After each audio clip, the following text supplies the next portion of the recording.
you, Joe Swinson, stood there with Liberal Democrats and you vowed we're going to get rid of tuition fees. And the moment you got a sniff of power, you actually trebled them.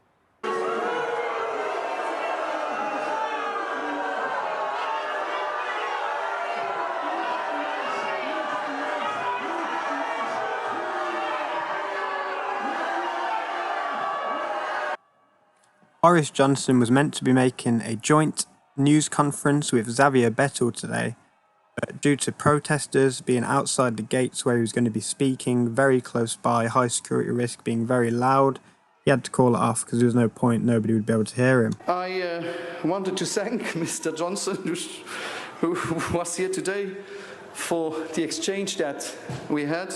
We did not decide to organise that Brexit. It is a unilateral decision of the UK government. It's not now on a unilateral way that the UK government will decide what will be the next relations with the EU. Theresa May accepted the withdrawal agreement. So don't make it like the European Union would be the bad guy not accepting decisions that the UK proposes.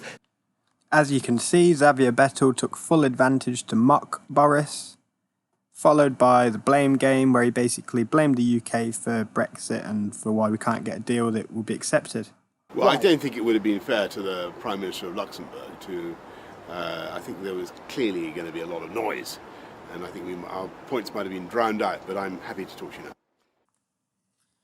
As you can see, Boris was a lot less emotional, a lot less hostile, much more reasonable and practical. He mentioned that the EU need to compromise and take the backstop out of the withdrawal agreement, otherwise there is no way that is going to be put through Parliament. I did wonder as to why there were so many seemingly British Remainers outside the joint news preference making noise to try and stop Boris being able to speak. But it turns out there's a lot of expats in Luxembourg from the UK, and it's obviously in their interest for us to remain in the EU so they can keep making money and protect their pensions if they've already got to that stage in life.